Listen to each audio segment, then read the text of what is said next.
Hello guys, good morning. This is Maggie Raj here, and today I am going to discuss about the laws of motion. So let's be discuss here. First law of motion.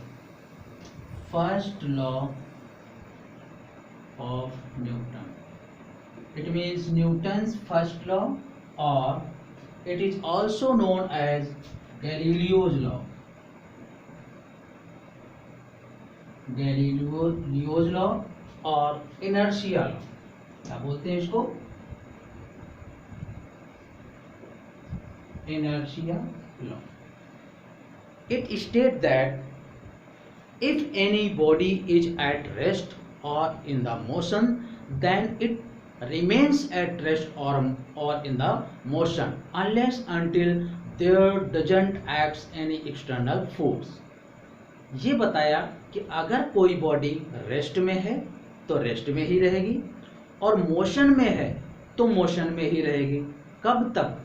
जब तक कि उसमें कोई external force work ना करे। जब तक कोई एक्सटर्नल फोर्स वर्क ना करे। जैसे कोई ऑब्जेक्ट टेबल में रखा है तो रखा ही रहेगा। कब तक? जब तक कोई एक्सटर्नल फोर्स आपने अप्लाई नहीं किया।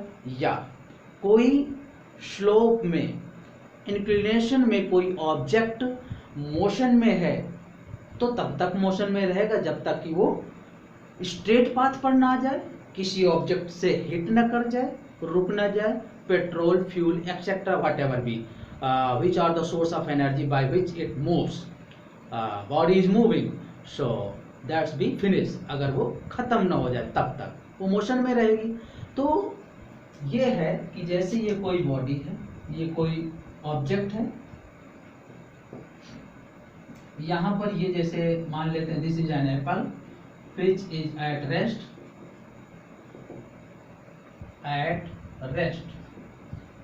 then it remains at rest. Or if any car is in the motion, then it remains in the motion unless until there doesn't applied any external force. कब तक ऐसा रहेगा? जब तक कि मैं इसमें फोर्स लगाकर इसे उठा ना लूं, जब तक कि ये कहीं स्ट्रेट पाथ पर ना आ जाए, किसी ऑब्जेक्ट से हिट ना कर जाए, ओके, रुक ना जाए, इसका पेट्रोल, फ्यूल जो भी जिससे भी रनिंग पोजीशन है वो फिनिश ना हो जाए तब तक। So it state that if any body is at rest or in the motion, then it remains at rest or in the motion unless until there doesn't applied any external force. Okay, this is the first law of Newton which is known as Galileo's law. Okay, Galileo ने यही चीज बताया था कि अगर किसी incline plane पर, ये है जैसे मार्बल्स, इनको छोड़ दिया जाए तो ये कब तक मोशन में रहेंगे? जब तक ये इंक्लाइन प्लेन रहेगा। और जैसे ये स्ट्रेट पाथ पर यहाँ पर आ जाएंगे ग्राउंड में, हॉरिजॉन्टल ट्रैक पे, तो कुछ दूर मूव करके ये रुक जाएंगे। तो इसलिए इसे गैलीलियो लॉ भी बोलते हैं। And inertia is the property of mass, due to this reason it is also known as inertia law. Okay, ये जो भी ऑब्जेक्ट हैं इन सब में मास है। Okay, so first law, Newton's first law state that if any body is at rest or in the motion, that it remains at rest or in the motion unless until there doesn't applied any external force. Okay, this is the first law and it is also known as Galileo's law, and this rule is also known as inertia law because of inertia is the property of mass. Okay, now second law, Newton's second law. अब देखिए यहाँ पर हम एक छोटा सा example लेते हैं, वही मास से रिलेटेड, कि जैसे ये 3 ऑब्जेक्ट हैं,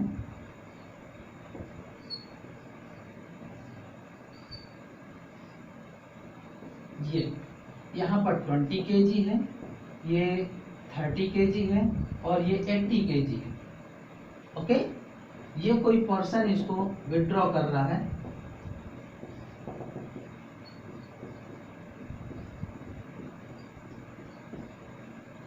in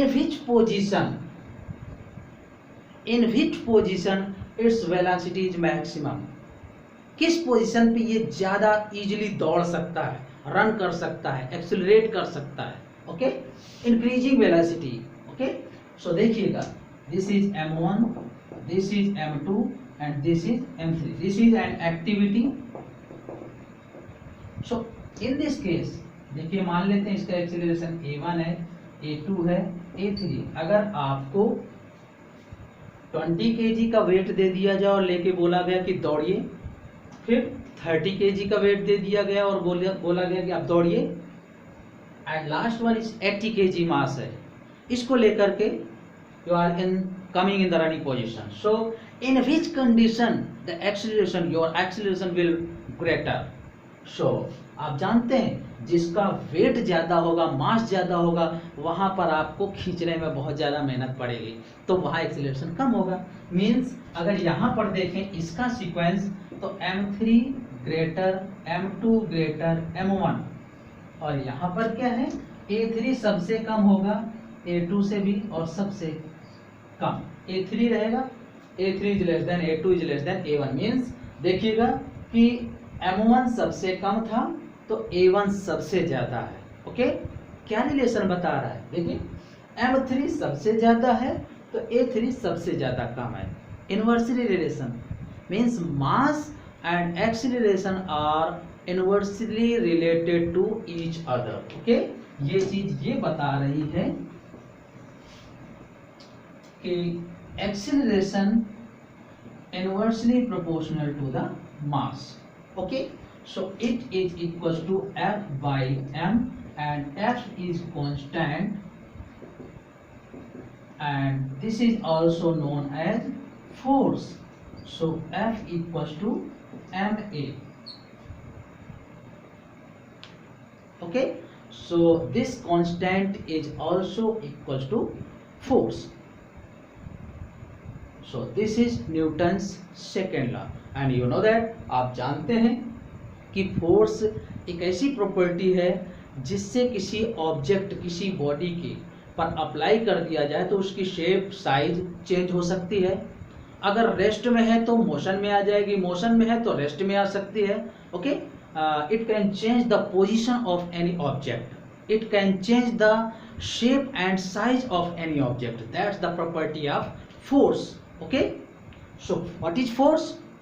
it is a quantity which changes the shape and size of any object, or which changes the position of any object whenever it applied on the body. Okay, so rest में है तो motion में ला देगा, motion में है तो rest में, so that is the force. Okay, so F equals to ma, this is the force, and according to this F equals to ma, its unit is mass kilogram and acceleration meter per second square. Okay, its second unit is kg की जगह ग्राम लिख सकते हैं, metre की जगह centimetre पर second square. Okay, इसको ही बोलते हैं न्यूटन और इसको डाइन भी बोलते हैं। Means these are the SI unit, means MKS unit, and these are the CGS unit. Clear? So इसके अकॉर्डिंग हमने ये निकाला और ये इसके बारे में न्यूटन ने बताया। Due to this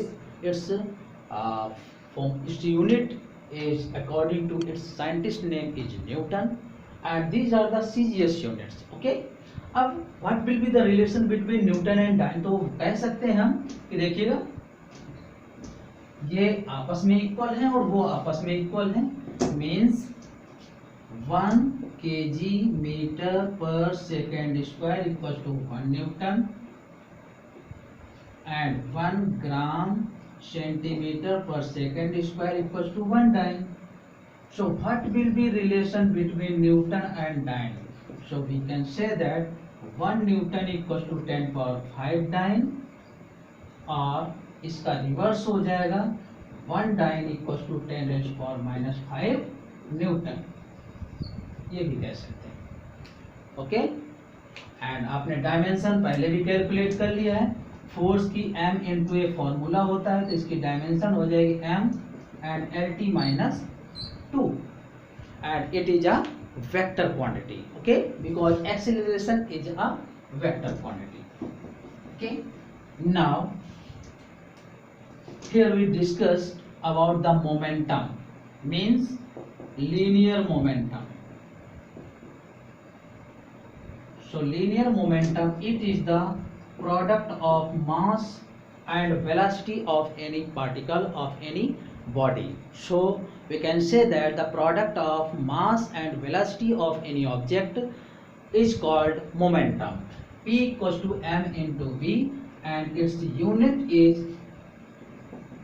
kilogram metre per second, mass का किलोग्राम, वेलोसिटी का metre per second.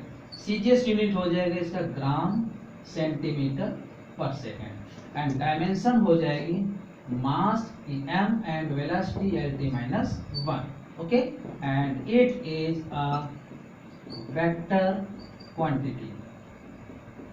Okay, so this is the momentum. Why we are discussing here this momentum?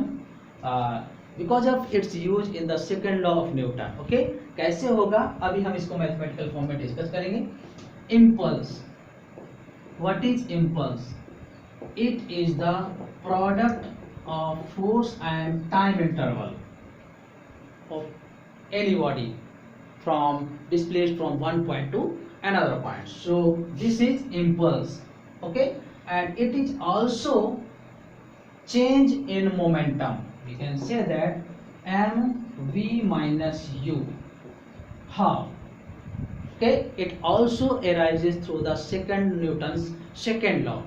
Okay, so now this impulse is the product of force and time. According to this, its unit is Newton into second, and its dimension is mlt minus 2 into t, so it is equals to mlt minus 1. And how it is equals to change in linear momentum? It will form by the Newton's second law. Okay, so mathematical form. Now mathematical form of Newton's second law. Okay, so we know that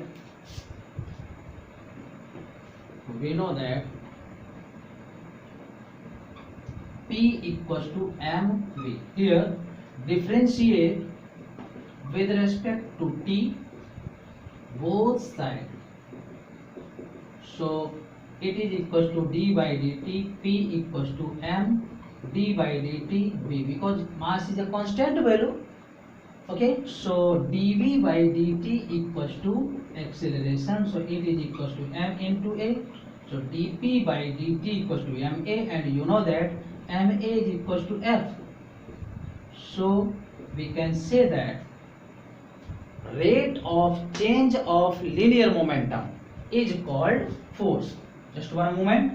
F equals to dp upon dt. dp means change in momentum, dt means time or rate. So we can say that a rate of change of momentum means linear momentum. So rate of change of linear momentum is called force, is equals to force. Okay, and now here dp by dt is equals to f, so dp equals to f into dt, and we know that f into dt equals to impulse I, so I is equals to f into dt, that is equals to dp. dp means delta p. Okay, और delta P को हम लिख सकते हैं M V minus M U, so it is equal to M V minus U. In this way हमने वहाँ पर अभी लिखा था, जब मोमेंटम डिस्कस किया था, उसके बाद इम्पल्स डिस्कस किया था, वहाँ पर हमने इम्पल्स को चेंज इन लीनियर मोमेंटम भी लिखा था। वो इस तरीके से कंप्लीट होगा। Is it clear? Okay, so now Newton's third law, and that's name is action reaction law. Newton's third law. Okay, so we can say that same direction action but at opposite direction reaction, normal reaction or reaction force, that's are same. So we can say that N equals to R equals to mg.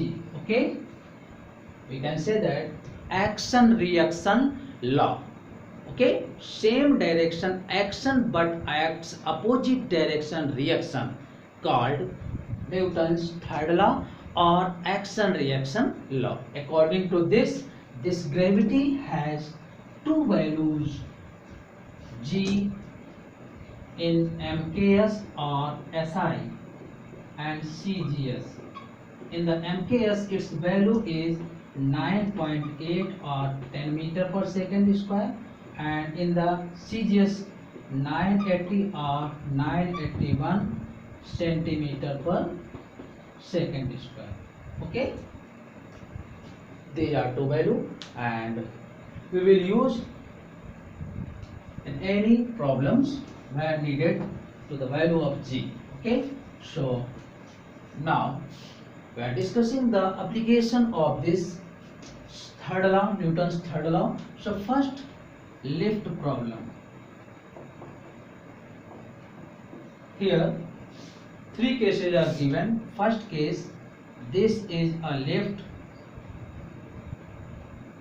where a person is seated and lift is going vertically upward. First case.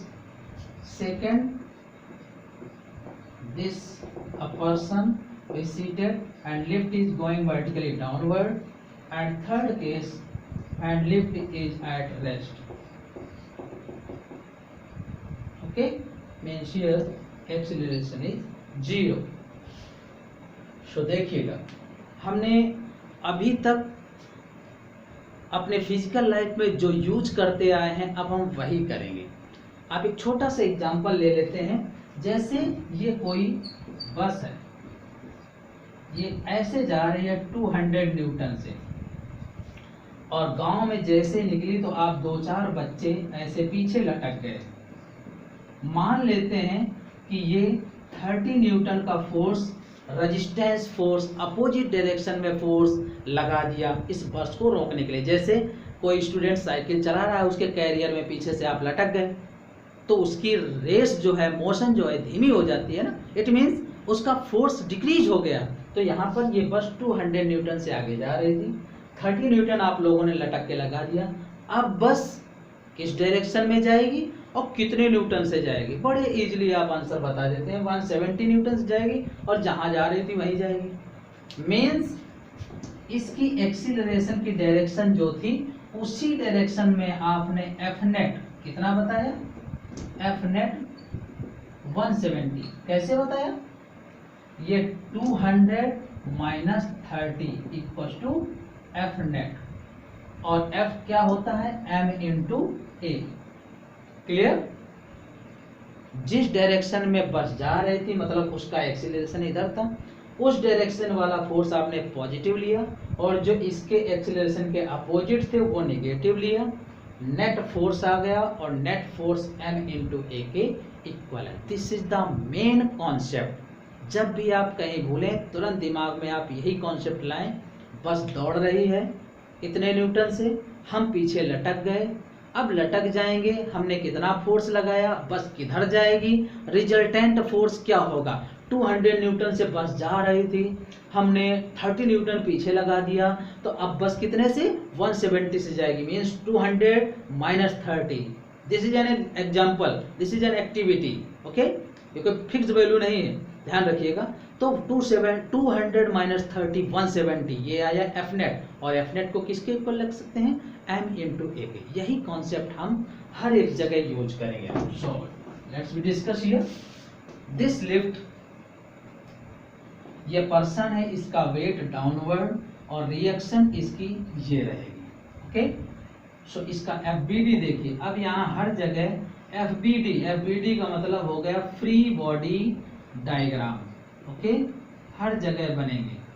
So FBD देखिए, ये है M, ये है mg और ये acceleration की direction है। तो हमने अभी डिस्कस किया था, जो एक्सीलरेशन की डायरेक्शन में हो वो पॉजिटिव और जो इसके अपोजिट हो वो निगेटिव। ये क्या आ गया, नेट फोर्स। इसको हम लिख सकते हैं एफ नेट, और एफ नेट किसके इक्वल करते हैं, एम ए के।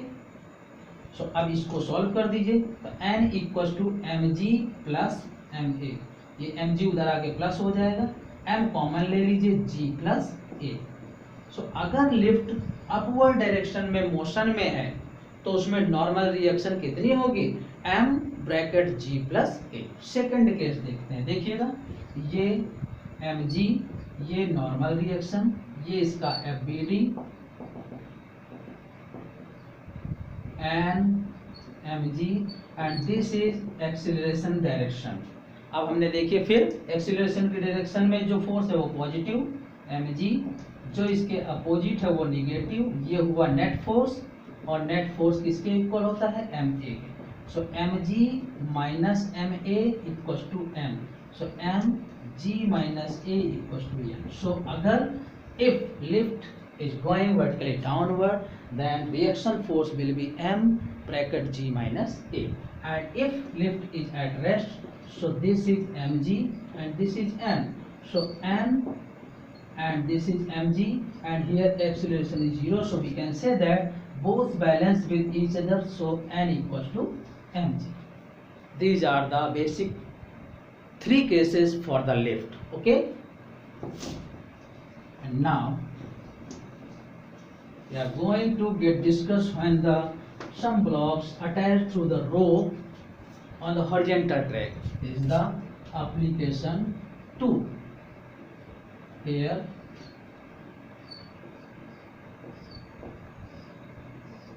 these are 3 blocks just like M1, M2, M3 which attached to the rope and will draw by a resultant force F. So ये ब्लॉक में एक्सीलरेशन किधर को होगा, इधर।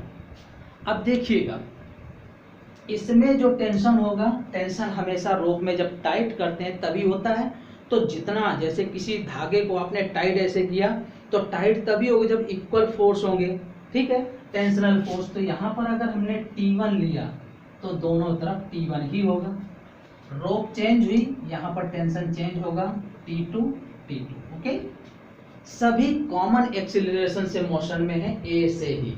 ओके, तो देखिएगा अब क्या होगा, जहां से इसको सॉल्व करने का एक सिंपल सा फंडा है, जहां से टेंशन वर्क कर रहे हो वहीं से इनको डॉटेड करके ऐसे ब्रेक कर दीजिए और इनके एफबीडी यूज कर लीजिए। देखिएगा फर्स्ट में है फोर्स इधर को, T1 इधर को और एक्सीलरेशन इधर को ही रहेगा।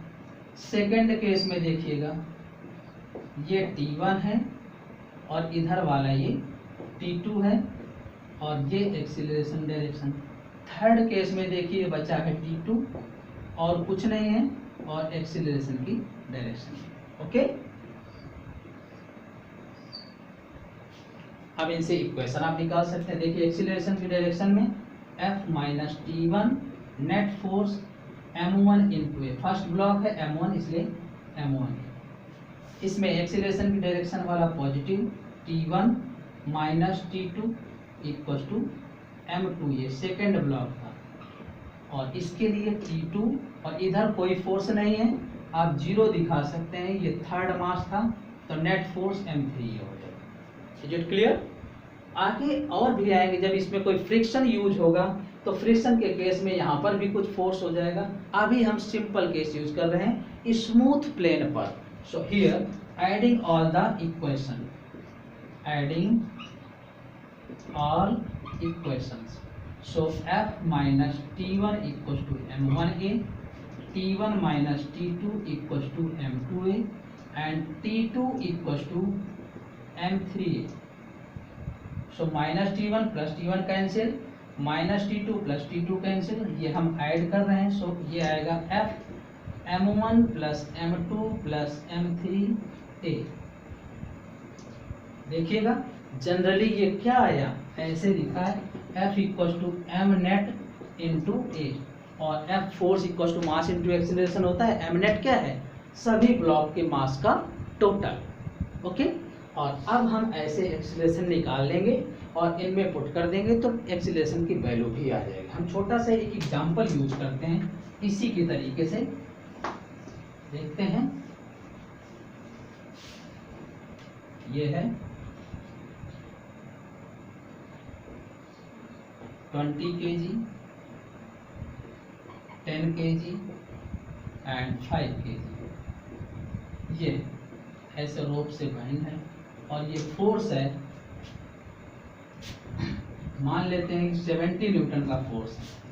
तो देखिएगा अभी हमने निकाला F, चलिए मैं केस यूज ही कर लेता हूँ सीधे, T1 T2 T2। Okay, common acceleration से ऐसे जाएंगे, यहाँ से हमने ब्रेक कर दिया तो इसकी इक्वेशन क्या बनेगी, देखिए 70, ये है T1, ये एक्सीलरेशन, इसकी बन जाएगी T1 T2, ये एक्सीलरेशन, और इसकी बन जाएगी T2 और ये एक्सीलरेशन। फर्स्ट केस आ जाएगा 70 minus T1 equal to M1A 20A। Second case आ जाएगा T1 minus T2 equal to M2A 10A। Third आ जाएगा T2 इक्वल टू M3A, और तीनों इक्वेशन को ऐड कर दीजिए। देखिए 70 minus T1 equal to 20A, T1 minus T2 equal to 10A, T2 equal to 5A। जब सब ऐड कर देंगे तो 70 इक्वल टू 35 है, देन A इक्वल टू 2 आ जाएगा मीटर पर सेकेंड स्क्वायर। अब ये A की वैल्यू इनमें से कहीं पर भी रख दीजिए, इजीली देखिए यहाँ पर यूज करें तो 5 इंटू A 10, टेंशन फोर्स है, न्यूटन आ जाएगा। और T2 की वैल्यू आप इसमें रख सकते हैं तो T1 आ जाएगा, अदरवाइज यहाँ पे रख दें T1 की वैल्यू, A की वैल्यू, तो यहाँ से भी आ जाएगा। देखिएगा इसको सॉल्व कर सकते हैं आप, 70 minus T1 equal to 20 into A 2, तो 70 माइनस ये आ जाएगा 40 इक्वल टू T1, इसकी वैल्यू आ जाएगी 30 न्यूटन। ओके, तो ये T1 और T2 भी सॉल्व हो जाएंगे। Clear? And now we will discuss about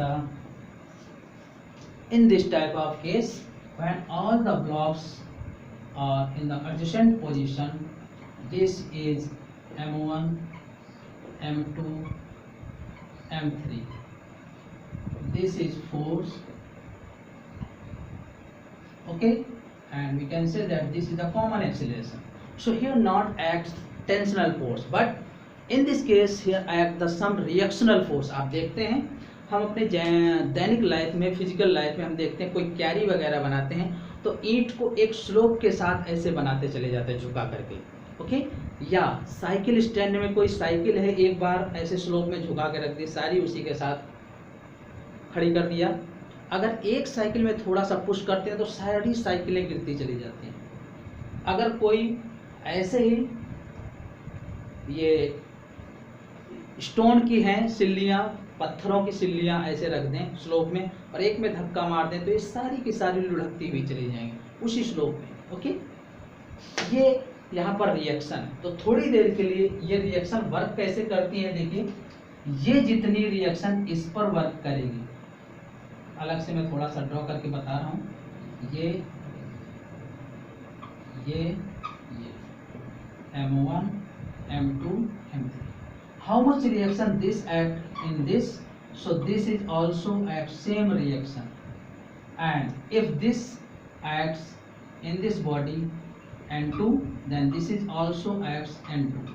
देखिए, और ये फोर्स है। अब हम इस फोर्स के साथ इन दोनों में से कौन सी रिएक्शन लेंगे? अगर ये इधर की डायरेक्शन में है फोर्स, तो इसके अगेंस्ट डायरेक्शन में जो रिएक्शन है वो यूज करेंगे। तो ये आ जाएगी N1 अब क्या बचा, JN1 बचा। तो अब जो बची रिएक्शन उसकी डायरेक्शन क्या है, ये है। तो इसके अगेंस्ट में दूसरी वाली रिएक्शन इन दोनों में से कौन है, ये वाली है। अब तीसरी कौन बची, ये। ओके, ये है प्रोसेस रियली में, ये है। देखिए हमने इसमें फोर्स इधर को लगा दिया। अगर इसमें हम थोड़ी देर के लिए इस तरह का फोर्स होता है F, तो फोर्स की डायरेक्शन ये हो गई, तो रिएक्शन कौन सी लेते हैं, ये वाली। अभी फिलहाल क्या है, ये फोर्स की डायरेक्शन है, तो ये है, तो इसके अपोजिट रिएक्शन लेना है। तो इन दोनों में से अपोजिट कौन पड़ी इसके, ये वाली, वो ले लिया हमने। ये फर्स्ट के लिए हो गया। अब जो बचा इसमें वो है JN1, इसकी डायरेक्शन ये है, तो इसके अपोजिट आगे वाले में कौन सा है, तो ये वाला, ये ले लिया। अब बचा कौन, ये थर्ड वाले के लिए हो गया। ओके, अब इसको इजीली सॉल्व करने का तरीका यही है कि जैसे हमने पहले इसको सॉल्व किया था, इसको ब्रेक कर दो ऐसे। वहां पे हमने क्या यूज किया था, टेंशन। अब टेंशन ने यूज करके यहाँ रिएक्शन यूज कर दो, N1 N1, N2 N2। Okay, और इसको ऐसे ब्रेक कर दीजिए। फिर इसके FAD बना दो। ओके, N1 N2 और ये N2। तो F minus N1 equals to M1A, N1 minus N2 equals to M2A and N2 equals to M3। Just same पहले की तरीके से, और इन सबको ऐड कर देंगे अगर, तो वही F equals to M1 plus M2 plus M3 वही आ जाएगा, और सिमिलरली वैसे ही सॉल्व कर देंगे। Okay, thank you and have a nice day.